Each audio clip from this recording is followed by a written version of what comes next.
Bonjour. L'évolution. L'évolution, la théorie de l'évolution darwinienne, l'évolution en général dans le monde, le fait qu'il y a une sorte d'ascension permanente des êtres, c'est un sujet très important dans la pensée du Rav Kook. Alors, nous allons d'abord commencer par des considérations d'ordre métaphysique et puis après nous rentrerons un peu plus dans le vif du sujet. Il y a dans le monde de la pensée deux conceptions tout à fait différentes de ce que c'est que la perfection.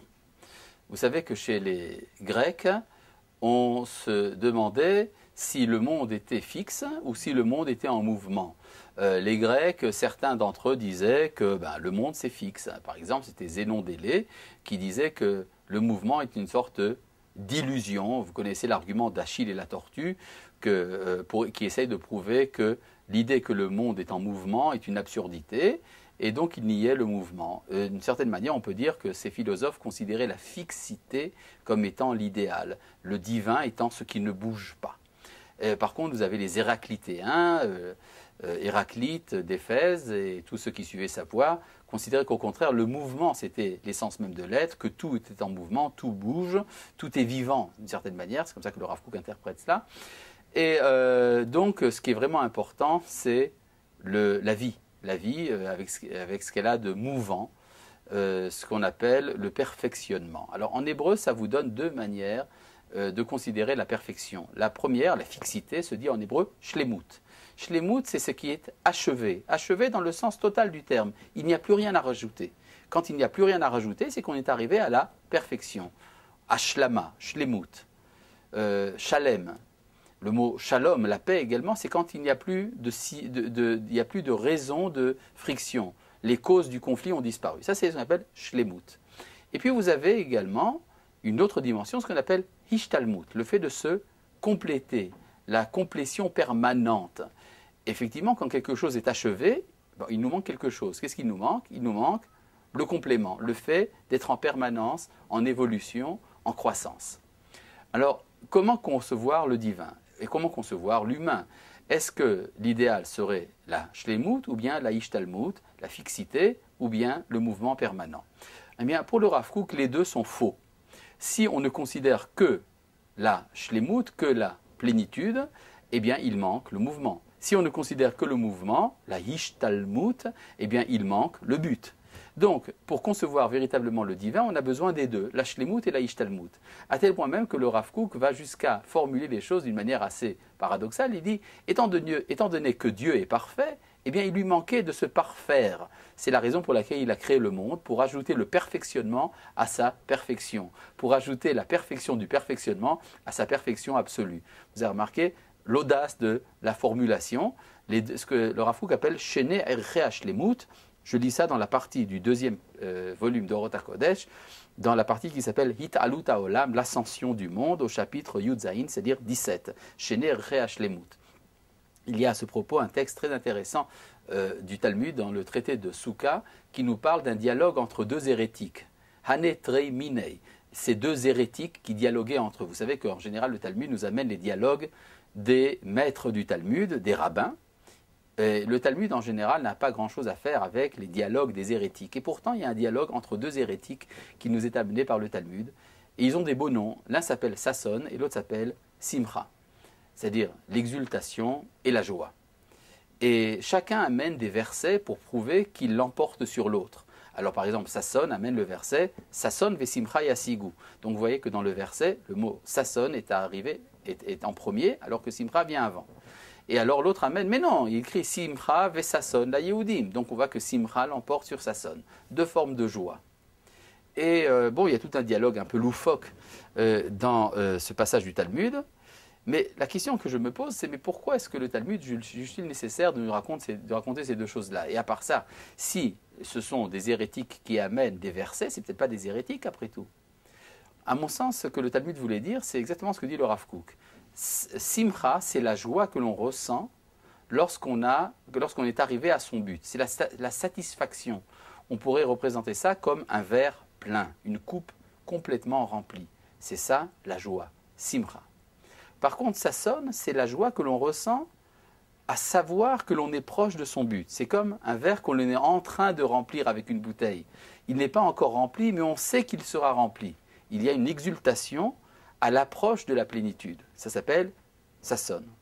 Eh bien, soit sasson tout seul, soit simra tout seul, c'est une hérésie. La véritable conception du divin, c'est la conjugaison, la synthèse entre sasson et simra, entre shlemut et ishtalmut. Après vous avoir dit toutes ces bonnes choses, je vais vous lire ça dans le texte du Rav Kook lui-même. Nous connaissons, nous comprenons dans la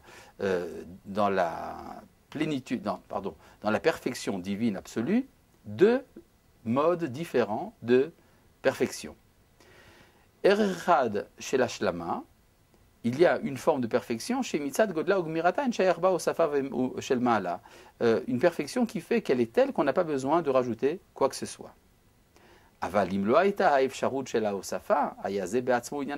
Mais si on n'a rien à rajouter, c'est en soi un manque.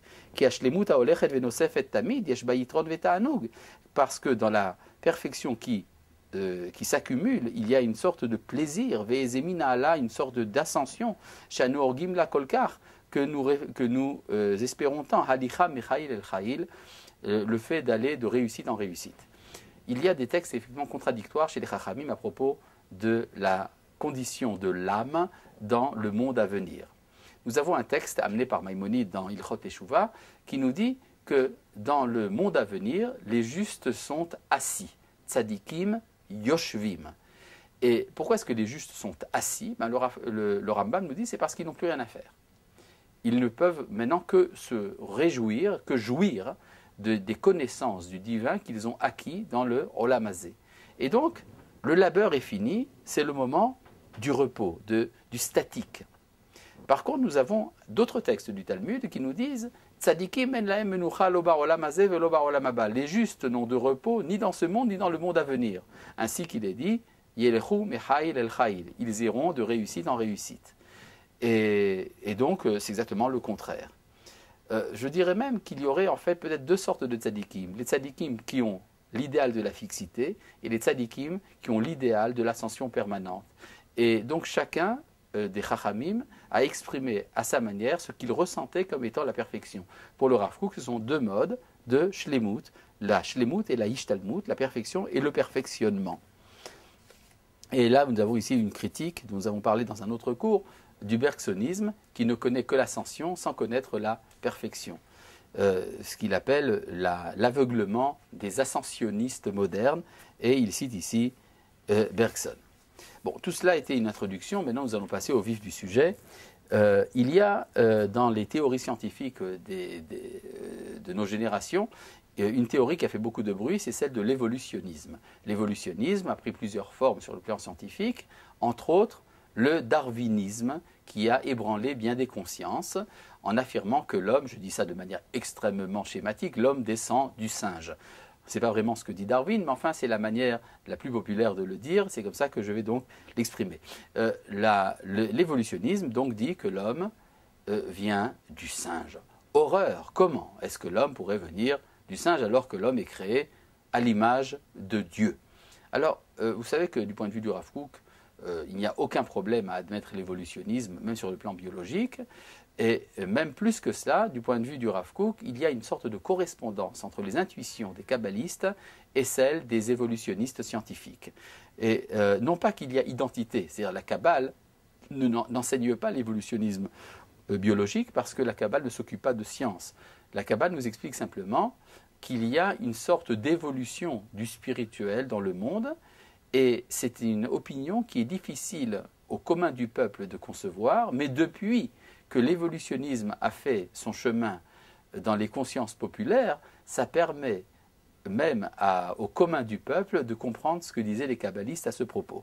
Là, je voudrais lire ici ce texte. Torah Taïd Patrout, c'est au chapitre 19, Yudtet. Torah Taïd Patrout, la théorie de l'évolution, Haolechet vekoveshet et haolam kaet, qui est en train de faire la conquête du monde de nos jours, Himat emet l'erazé olam chez la Kabbalah, correspond au secret du monde enseigné par la Kabbale, Yoter mikol a torot a philosophiot a acherot, plus que toutes les autres opinions philosophiques. Ha'itpatrut ha'olechet b'maslul shel it'alut. L'évolution qui va dans le sens de l'ascension. Inoten et et hayesod ha'optimi ba'olam. C'est cela qui nous transmet le fondement optimiste dans le monde. Qui est efshar leityesh. Comment se désespérer? Besha sheroim she'akol mitpateach umitale, lorsque l'on voit que tout se développe et monte. Urshechodrim betochiyuto shel yesod ha'itpatrut ha'mitala. Et lorsque nous rentrons dans la profondeur de l'évolution ascensionnelle, anu motzim bo et ha'inyan ha'elohi mu'ar bevirut muchlata. C'est là qu'on voit une présence divine éclairée, chez Davka ensof befoal, que précisément l'infini en acte, mecholel hu leotzi et la poal et mashehu ensof bekoach, agit pour faire passer à l'acte ce qui est infini en puissance. Et vous avez ici une expression philosophique, le passage de la puissance à l'acte, c'est comme si l'infini était en puissance et qu'il voulait devenir infini en acte. Et c'est comme ça qu'il se manifeste à travers tous les phénomènes d'évolution, y compris l'évolution biologique. Et ça nous amène à des considérations d'ordre beaucoup plus large, qui sont les développements de la pensée humaine. Là, je voudrais vous lire un petit texte au chapitre Kaf, texte fondamental, qui a pour titre Hashinuyim ha'ikariim b'machashava hachadasha, les transformations essentielles de la pensée moderne. Il nous reste qu'à rentrer dans le texte lui-même. Hazman chidesh lefarsem makarot kaele, c'est le temps qui a innové de nouvelles prises de conscience. Alors là, vous avez en filigrane cette idée que le temps n'est pas quelque chose de neutre. Il y a une sorte d'évolution interne de l'histoire qui fait qu'il y a des idées qui ne peuvent apparaître qu'à un certain moment de l'histoire. Il y a des moments où c'est trop tôt pour en parler, et puis des moments qui viennent de révéler certaines choses. Un exemple amené par le Rav Kook lui-même dans ses lettres, dans ses Igrot Riya, c'est par exemple l'idée que la Terre est plate. L'idée que la Terre est plate est quelque chose de très important pour l'homme primitif. Si l'homme primitif avait compris qu'il était sur une boule et que cette boule traverse l'espace à toute vitesse, il serait devenu fou. Il se serait attaché aux arbres pour ne pas tomber. Parce que l'homme primitif était incapable de faire la différence entre l'esprit théorique, la pensée théorique et la pensée pratique. Et donc s'il était convaincu qu'il est sur une boule en mouvement, il aurait pris peur. Donc il était important pour la stabilité des hommes de savoir que la Terre est plate. Et puis un jour, l'homme, étant capable de développer l'esprit scientifique, a pu apprendre que la Terre était une sorte de boule, une sorte de sphère. Mais c'est important quand même que l'homme comprenne qu'il est au centre du monde. Parce que s'il est au centre du monde et que tous les cieux sont des sphères qui tournent autour de lui, ça le rend responsable.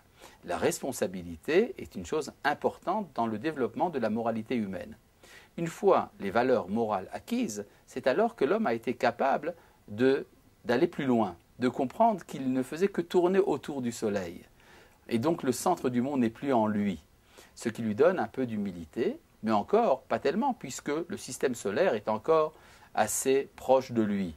Ce n'est que plus tard qu'il découvre les galaxies, les profondeurs incommensurables de l'univers, quand il comprend qu'il n'est qu'une petite poussière dans une galaxie qui n'est elle-même qu'une poussière dans des milliards de galaxies, c'est alors que l'homme commence à comprendre la grandeur du divin et comment grande est la providence qui fait que l'esprit humain est apparu à travers le Big Bang, puis à travers les développements de la géologie, puis de la biologie, puis de l'histoire, la préhistoire et de l'histoire, jusqu'à ce qu'on en arrive à l'homme actuel. Et donc, il y a ici une grande vision qui est liée au développement de la science. En fait, le Zohar avait déjà annoncé qu'à partir de l'an 5600 de la création du monde, c'est-à-dire dans Contes chrétiens, à partir de l'année 1840, la sagesse se développerait dans le monde et que ça serait le moment de se préparer au 7e millénaire, ça veut dire le retour d'Israël sur sa terre. Effectivement, nous voyons aujourd'hui que le sionisme est contemporain du développement scientifique. Du point de vue du Rav Kook, c'est quelque chose d'extrêmement signifiant. Ça veut dire que quand Dieu amène la libération de son peuple, c'est un événement de portée universelle qui agit comme une âme sur un grand corps. Or, ce corps, c'est le corps du monde qui doit être totalement développé. Alors, je reprends ici le texte. Azman chidesh lefarsem makarot kaele. Le temps a entraîné l'apparition de nouvelles consciences chez Garmoub et Firsuman, les Hares et Ta'akarot, qui, par leur publicité, ont entraîné la destruction d'autres consciences, qui en elles-mêmes ne sont pas négatives par rapport aux nouvelles consciences, et la mais qui se sont associées l'une à l'autre à cause de l'habitude. Bon, alors traduisons un peu ce chinois, ça veut dire comme ça. Il y a des opinions qui sont liées dans l'esprit humain à une autre opinion. Par exemple, il fut un temps où l'on pensait que croire en Dieu était lié de manière intrinsèque au fait d'admettre que la Terre est au centre du monde. Ce qui fait que lorsque des scientifiques ont dit « la Terre n'est pas au centre du monde », alors pour certains croyants, ça voulait dire donc Dieu n'existe pas, ou bien la vie de l'homme n'a pas de sens. En vérité, le fait de lier ces deux opinions l'une à l'autre, ce qu'on appelle deot matzraniyot, des idées voisines, était une erreur. On peut abolir une certaine idée et conserver une autre idée, même si on a pris l'habitude de les lier ensemble. Mais ça veut dire qu'il y a dans l'esprit humain une sorte de faiblesse qui fait que l'on lie ensemble des choses qui ne sont pas liées.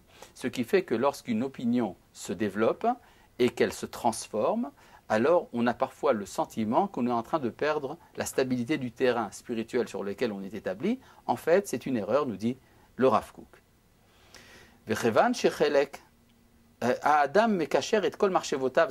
L'homme a l'habitude de lier ses pensées l'une à l'autre. Comme une partie d'entre elles se transforme, alors la transformation entraîne toutes les parties de sa pensée. Et donc il faut pour cela toute une réflexion extrêmement précise pour faire la différence entre ce qui doit être jeté et ce qui doit être conservé. Et là, le Rav Kook entre dans le vif du sujet. Shloshet hashinuyim ha'ikariim hem. Il y a 3 transformations essentielles que le monde moderne nous fait connaître. Ha'echad, la première transformation, le premier changement. Ashinuy bemahalach amarshava achevrutit. La transformation de la pensée sociale ou sociologique. Asheni, le deuxième changement, bemahalach amarshava hakosmologit. La transformation de la pensée cosmologique. Ashlishi, le troisième changement, bemahalach amarshava hahitpatrutit. Le changement de la pensée évolutionniste. Donc nous avons ici un changement de la pensée sociale, la pensée cosmologique et de l'évolution. On pourrait dire de l'homme, du cosmos et de la biologie. Alors c'est quoi le changement sociologique tout d'abord? De quoi s'agit-il? Pendant très longtemps, la très forte majorité des hommes vivaient dans un périmètre extrêmement restreint, c'est-à-dire un homme en général mourait à peu près dans la même région dans laquelle il était né, dans son village, dans sa ville, dans sa région. Et la plus grande partie de sa vie se faisait dans un périmètre de 40 km autour de sa maison natale. À moins qu'il ne parte en guerre, ce qui était assez exceptionnel, en général, il restait dans le cadre de son pays, de sa société. Il ne connaissait pas les autres. Les autres étaient du lointain, de l'imaginaire, de l'impensable à la limite. Comme par exemple, vous connaissez les moqueries de Voltaire à propos de la découverte des Chinois. La civilisation chinoise était menaçante pour la stabilité de la pensée chrétienne bien pensante de la France du XVIIIe siècle. Eh bien, c'est un peu ce qui s'est passé avec le développement technologique, c'est que l'homme a commencé à se penser comme étant une partie du monde. Et ça a créé une transformation de la pensée individuelle. Alors que chaque homme pensait à lui-même, à sa famille, on peut dire même à son clan, l'homme a commencé à penser qu'il faisait partie d'une collectivité importante. Et cette idée de collectivité a suscité 2 mouvements essentiels dans l'esprit humain. Le premier mouvement, c'est ce qu'on appelle le mouvement national, c'est-à-dire la prise de conscience des groupes humains qu'ils étaient des nations. L'ère moderne a connu la prise de conscience de la France comme étant la France, de l'Angleterre comme étant l'Angleterre, et puis après ce qu'on appelle le droit de l'autodétermination des peuples, qui a été encouragé dans la deuxième partie du XIXe siècle, et de sorte que de nombreuses nations ont commencé à se penser comme étant des nations et à vouloir leur indépendance. Dans cette mouvance se trouve également le sionisme politique d'Herzl, qui s'insère tout à fait justement dans ce mouvement du XIXe siècle qui consiste à accorder le droit de l'autodétermination au peuple. Et puis vous avez, ça si vous voulez, on peut dire c'est la mouvance de droite de ce mouvement, de cette prise de conscience. Et puis vous avez également la mouvance de gauche, c'est-à-dire le fait de se sentir comme faisant partie d'une classe. Vous connaissez la thèse marxiste qui dit que l'histoire, c'est l'histoire de la lutte des classes. Et effectivement, le prolétariat a commencé à se considérer comme non pas comme un groupe isolé dans une société, mais comme une sorte de mouvance universelle, ce qui a donné les mouvements socialistes et communistes dans lesquels l'homme était invité à se considérer comme étant une partie de quelque chose de beaucoup plus grand, d'un mouvement de masse. Ce qui a d'ailleurs rejoint le sionisme, puisque nous avons trouvé que chez les premiers sionistes, il y avait également souvent la doctrine socialiste qui les habitait. C'est-à-dire, c'est intéressant de voir que ces deux mouvements se retrouvent à travers le retour d'Israël à sa terre. Et puis, il y a également la transformation. Alors, bon, le Rav Kook le dit très bien dans son style à lui. Je vous invite à le lire en hébreu. Je vous ai simplement fait un peu le travail de le traduire en français. Et puis, il y a le deuxième changement, c'est le changement cosmologique, comme on a dit, effectivement, cette idée que l'homme n'était plus au centre de l'univers, mais qu'il était une partie d'un univers beaucoup plus grand que le sien. Alors, on peut se demander, est-ce que le Rav Kook ne fait pas ici un jeu facile? Est-ce qu'on ne pourrait pas dire qu'en fait, la religion tient autour de l'idée que l'homme est le centre du monde, et ce n'est que parce que le développement scientifique a prouvé que c'était faux que le Rav Kook essaye de récupérer la chose. Le Rav Kook répond à cet argument ailleurs, aussi bien dans Orot HaKodesh que dans le Mahamri Riya, et il fait remarquer que Maïmonide, qui lui croyait au système cosmologique antique, puisqu'il pensait que la Terre était au centre du monde, a quand même affirmé dans le Guide des Égarés que l'homme n'était pas le centre du monde. Comme quoi, on voit qu'avant les développements cosmologiques de Copernic et Galilée, il y avait déjà un rabbin, lui au moins, qui a affirmé que mettre l'homme au centre du monde n'était pas le fondement de la foi. Ce qui fait que ce n'est pas simplement par une excuse, une échappatoire que le Rav Kook dit ce qu'il dit, c'est effectivement quelque chose de vrai. Après tout, pourquoi pas. Et puis, il y a le troisième changement qui, lui, nous intéresse profondément, c'est celui de l'évolutionnisme. Alors, l'évolutionnisme biologique, pour le Rav Kook, est quelque chose de très important, puisqu'il met en accord les intuitions des kabbalistes avec les intuitions de la biologie moderne. Alors, ça ne veut pas dire que pour le Rav Kook, l'évolutionnisme darwinien est vrai sur le plan scientifique. D'ailleurs, il a lui-même déjà eu l'intuition, comme on le voit dans ses lettres, de ce qu'on appelle le néo-darwinisme, c'est-à-dire que l'évolution n'est pas purement linéaire, mais qu'il y a des sauts. Et donc, il y a naturellement également des chaînons manquants, comme on dit. Mais le Rav Kook ne considère pas qu'il a à prendre une prise de position sur le plan de l'analyse scientifique, il laisse ça pour les scientifiques, mais il a de la sympathie pour l'évolutionnisme. Maintenant, qu'est-ce qui se passe si un jour on découvre que l'évolutionnisme biologique est faux? Que dira le Rav Kook? Eh bien, le Rav Kook dira « Oh, c'était dommage, on espérait qu'il y aurait une sorte de parallélisme entre la biologie et ce que dit la Kabbale, mais même si l'évolutionnisme est faux, nous continuons à croire au judaïsme. » Mais ce genre de discours est choquant pour certains religieux. Et le problème est de savoir, mais pourquoi est-ce que c'est choquant? Alors on peut dire c'est choquant parce que ça contredit des textes de la Torah. Et le Rav Kook nous dit, c'est absolument pas la véritable raison. Et là, je vous lis ici ce texte qui dit Lo hakvedut sheyesh ba'at'ama shel psuke Torah o ma'amarim masoratiyim acherim lerayon ha'itpatrut machbida hi ha'amadat ha'machshava ha'emunit al-mechona.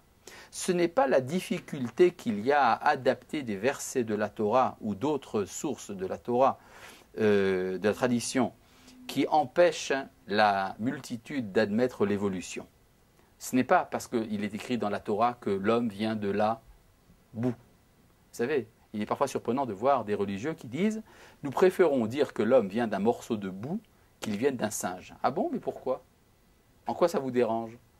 C'est-à-dire, si Dieu a pu insuffler une âme dans un morceau de boue, pourquoi il ne l'aurait pas fait dans un morceau de singe, après tout? Ah oui, vous me direz, mais ce n'est pas la même chose. Venir d'un singe, c'est dénigrant, tandis que de la boue, ce n'est pas grave. Mais j'ai entendu dire que dans certains enseignements que l'on donne pour rapprocher les gens du judaïsme, qu'on appelle le kérouv, on dit que l'homme est supérieur à la femme. Pourquoi? Parce que l'homme viendrait de la poussière, tandis que la femme est venue d'un être déjà vivant, l'homme. Alors si vous y croyez vraiment, vous devez donc admettre que venir d'un singe est supérieur à l'idée de venir de la boue, à moins que vous n'y croyez pas vraiment. Enfin, disons après cette petite remarque lapidaire, revenons à ce que dit le Rav Kook. Le Rav Kook dit qu'en fait, adapter l'opinion darwinienne au verset de la Torah n'est pas un problème. Mais la chazo nochahi meod, c'est un travail très facile. Hakol yodim, tout le monde sait bien. Que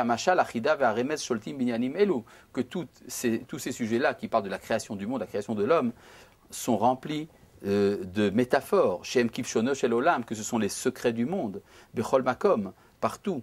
Vegam ozen ahamon rigila liot nishmat ligzera ktsara. Et l'oreille de la multitude a l'habitude d'obéir à une petite phrase. Chez Mikrazé, que ce verset-là, au Mahamarze, cet enseignement, ou Bichlal Sitre Torah, fait partie des secrets de la Torah, Sheuna Ale Mipshuto, que c'est pas à prendre sur le plan littéral, Vedato Mityashevet, et ça satisfait son opinion. Et donc, on pourrait très bien dire, oui, quand la Torah parle de la poussière, c'est une parabole. C'est pas ça le problème. Ce qui choque, c'est tout à fait autre chose. C'est l'habitude qu'a pris la multitude de considérer Dieu comme un magicien, comme un Merlin l'Enchanteur, un Harry Potter, pour lequel la puissance de Dieu s'exprime justement dans la rapidité, dans l'immédiateté. C'est ce que dit ici le Rav Kook. Aval ech le'atim et kol hakesher haruchani shel kol artzat marchevotav shintagdu yachad al pi haseder shel pitomiyut ugliga. Comment adapter la pensée populaire qui a l'habitude de penser en termes de saut, c'est-à-dire S-A-U-T, sheim matzelet et marshava milshotet b'ma shurachok michuga, ce qui permet à la pensée d'échapper à une réflexion trop lointaine. Alors, c'est cela qui est difficile d'admettre comment est-ce que Dieu peut agir de manière graduelle. Il est intéressant de voir d'ailleurs que les cercles sociaux dans lesquels on s'oppose en général à l'évolutionnisme biologique, au nom de la Torah, sont les mêmes cercles qui s'opposent à l'évolutionnisme de la Géoula. En effet, pour certains, si c'est Dieu qui amène la libération, ça doit se faire de manière miraculeuse et immédiate, sur des petits nuages roses et stéréophoniques, qui nous amèneraient des profondeurs de la Galoute jusqu'au temple, au son du Messie de Handel. Et le fait que la Géoula passe, la libération d'Israël passe par l'assèchement des marées, par la création d'une banque, d'un congressionniste mondial, la formation d'une armée et toutes les difficultés que ça implique, eh bien, cela choque souvent la conscience religieuse infantile, pourrait-on dire, qui veut que tout se fasse comme par un coup de baguette magique.